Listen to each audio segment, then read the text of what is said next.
그래서 여러분은 그걸 잘 알아야 되고, 그럴 때 각각의 이제 어플리케이션 특성에 따라 가지고 맞는 교체 정책이 약간 달라질 수 있어요. 근데 일반적으로는 방금 태호가 얘기했던 것처럼 OS에서 얘기했던 것처럼 그런 식으로 미래에 잘 사용하지 않을 걸 더하게 되는 거. 이게 가장 좋은 거고, 그게 이론적으로 이론적으로 가지고 실제로 불가능하기 때문에 이 LRU 그냥 찾아보세요. 과거에 미래는 모르니까 과거에 저렇게 사용했던 것들을 교체하는 이런 것은, 그게 그러니까 이런 캐시나 가상 메모리뿐만 아니라 그런 식의 개념.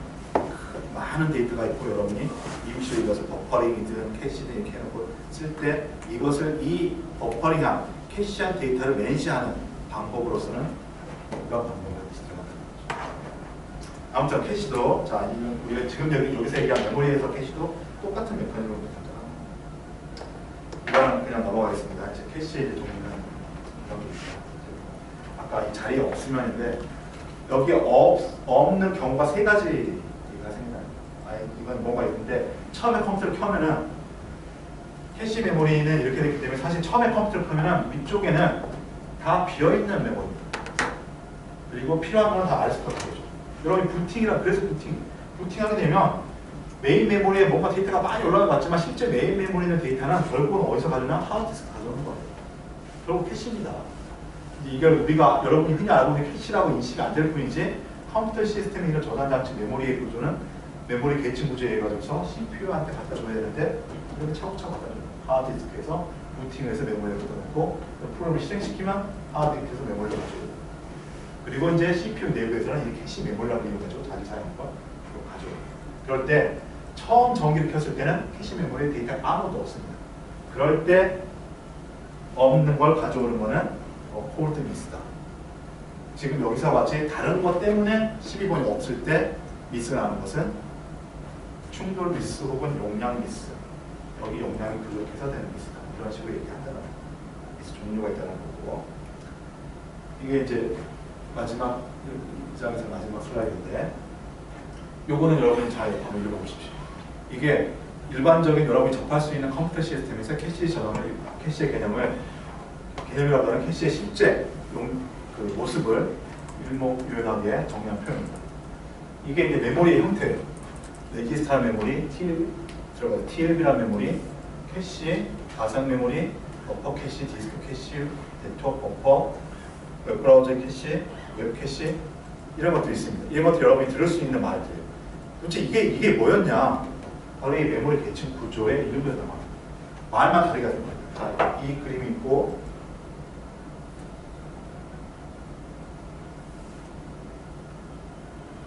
이 그림이 있죠. 사실 이 그림이에요. 맨 마지막에 있던 그 표는 사실 이 그림입니다. 이 그림을 나타내는데, 이 그림은 실제 하드웨어 기술들을 얘기한 거고, 메인 메모리, 하드디스크 이렇게 한 거고, 그 표는 실제 어떤 우리가 이제 어플리케이션 프로그램들 동작할 때 나타나는 용어들을 씁니다. 레지스터하고 여기 뭐 가상 메모리, 웹 캐시, 디스크 캐시 뭐 이런 식으로 얘기한 거죠. 그것들이 실제로 어떻게 메모리 계층 구조 화해가 개창됐냐, 이게 이렇게 된 거고요. 이렇게 계층 구조가 이렇게 된 거고, 그 L1 캐시, L2 캐시, 그러니까 이제 우리가 진짜 이제 캐시라고 얘기하는 건 보통 이렇게 메인 메모리를 캐시하는 겁니다. 그래서 여기 보시면 뭘 캐시하느냐, 여기 64바이트 블락이라고 했는데 메모리의 데이터를 64바이트 단위로 묶고 가지고서 메인 부분의 데이터를 CPU 발열에다 붙여놓는. 그리고 가상 메모리는 바로 페이징 시스템입니다. 가상 메모리 하드디스크에 있는 4KB 단위의 가상 메모리 페이지를 메인 메모리에다가, 그러니까 무엇을 캐시하느냐, 그걸 실제 위치를 얻는. 아까 메모리 하이라키에 보면은, CPU, 캐시, 메인 메모리, 하드디스크, 그다음에 네트워크, 웹 네트워크, 리모트 뭐 저장장치 이렇게 돼 있죠. 그런 개념을 실제 용어에 배치시켜가지고 설명하고 있는 겁니다. 그리고 이 표가 상당히 또 의미가 있는 거는 이런 데이터가 있어요. 여기 레이텐시라고 돼 있죠. 레이텐시는 저는 처음 들을 수 있는데, 우리 성능 얘기할 때 응답 시간과 스루풋이라는 용어는 한두 번 썼습니다. 중요한 거고요. 레이텐시는 응답 시간하고 거의 99% 같은 의미입니다. 데이터 조금 다를 수 있는데 레이텐시는 응답 시간. 그래서 하나 데이터가 시작해서 끝날 때까지, 즉 여기서 이제 메모리의 데이터를 읽어오는 시간. CPU 레지스터에는 0입니다. 그러니까 CPU가 동작하는 속도하고 레지스터 속도가 똑같아요. CPU가 명령어 5단계 할 때 아무런 지연 시간 없이 그냥 바로바로 그냥 쓸 수 있다는 겁니다. 그런데 캐시만 하더라도 한 사이클, 10사이클을 기다려야 돼요. 그러니까 지금 이전에 우리가 그 어셈블리 코드를 살펴볼 때는 명령어들이 쭉 하나씩 있으면 그냥 메모리에서 그냥 가져온다 이렇게 얘기했는데, 설사 이걸 캐시에서 가져온다 하더라도 얘가 데이터를 가져오려면 10사이클 정도, 한 사이클에 10사이클 정도 이것을 기다려야 됩니다. 사실 파이프라인이 쉽게 동작하는 게 상당히 어렵죠. 그래서 캐시를 반드시 해야 됩니다. 여기 보시면 L1 캐시와 L2 캐시가 10배 정도 속도 차이 나죠. CPU 옆에 붙어있는 L1 캐시, L2 캐시는 실제로 하드웨어 소재는 똑같습니다. 용량만 달라요. 그런데 속도는 크게 많이 다릅니다. 그리고 메모리는 100배, CPU 속도에 비해서 100배. 디스크 캐시는 디스크 안에, 하드 디스크 안에 메모리로서 되어 있는, 내가 하드 디스크의 데이터를 써라, 읽어라 하게 되면 진짜 그 판, 거기서 바로 읽어오는 게 아니라 미리 하드 디스크 안에 있는 메모리에다가 읽어두고 그것을 나한테 주는 겁니다. 걔하고는 10만 배. 요거는 이제 진짜 디스크하고는 1000만 배. 이 스케일을 여러분이 감을 가지고 있어야 돼요. 이제 지금까지 그런 게 없었는데, 프로그래밍 실행할 때 제가 아마 OS 수업할 때 가상 메모리에서는 요걸 얘기했습니다. 이거 보면 이제 이 메모리하고 요걸 차야 되는데, 여기서 실제 여기까지는 그래도 10배, 100배 뭐 상대적으로 별로 크지 않죠. 근데 이제 디스크 세기로 넘어가면서 이게 1000배, 10만 배 이렇게 차이가 나요. 프로그래밍 실행 속도가 엄청나게 크게 차이 난다는 거죠. 그래서 페이지, 아까 이 캐시의 히트 확률은 한 98%, 99% 이 정도 되는데, 이 가상 메모리에서 이 페이지의 히트 확률은 거의 99.99 몇 퍼센트 정도. 그게 안 되면은 이렇게 많은 시간이 필요하기 때문에 우리 컴퓨터 시스템이 늦어집니다.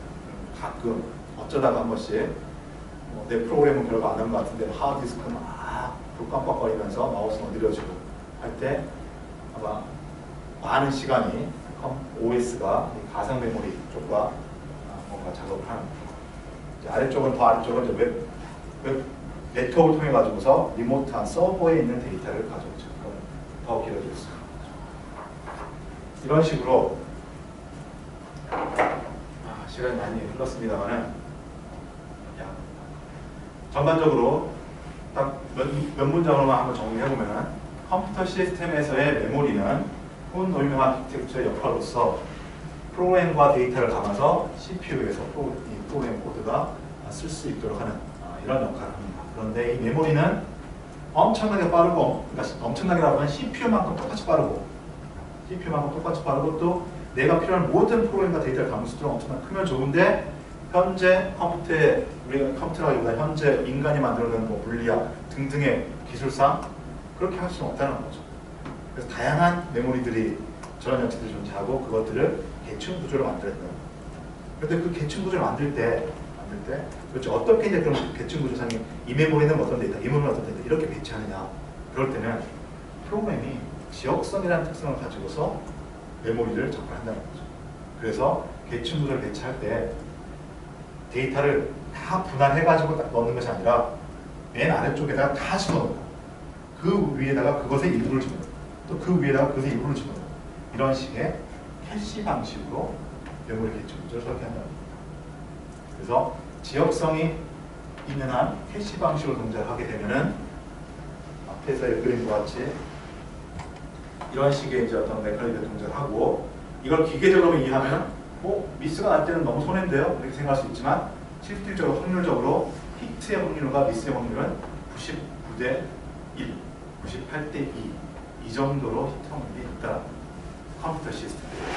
그리고 마지막에 얘기한 것처럼 이게 더 느린 것으로 갈수록 어둠이 갈수록 뭐 여러 가지 이제 알고리즘 들어가기도 하겠지만 알고리즘보다는 뭐 교체 정책이니 페이지 방법 등에 들어가기도 하겠지만 이런 데서는 확률이 더 높아집니다.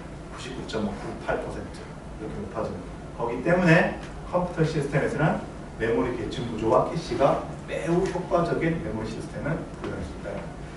그리고 그러면 이건 이제 시스템적인 측면이고 우리 소프트웨어 엔지니어들은 그러면 이런 메모리가 어떻게 하느냐 메모리가 그렇게 동작한다는 걸 이해하고 딱 첫 번째는 메모리는 시간이 걸리는 거다 이제 데이터가 그냥 가져오는 게 아니라 어떻게든지 시간이 걸리는 거다. 그래서 그 시간을 줄이려면 첫 번째는 사실 일단은 이렇게 해야 되겠죠.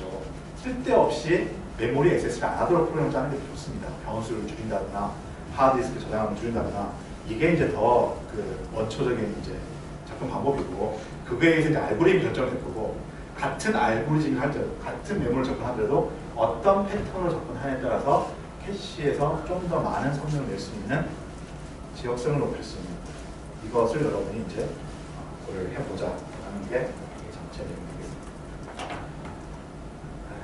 시간이 많이 지나버렸습니다. 잠시 쉬었다가 다음은 캐시 메모를 다루려 해가지고 내용이 많이 준비되어 있습니다만 똑같은 내용 그대로 반복할 겁니다. 큰 내용 자체는 다만 이제 캐시 메모리를 실제 하드웨어 구조를 약간 살펴보는 식으로 해가지고 수업을 마무리하도록 하겠습니다. 잠시 쉬었다가 하죠.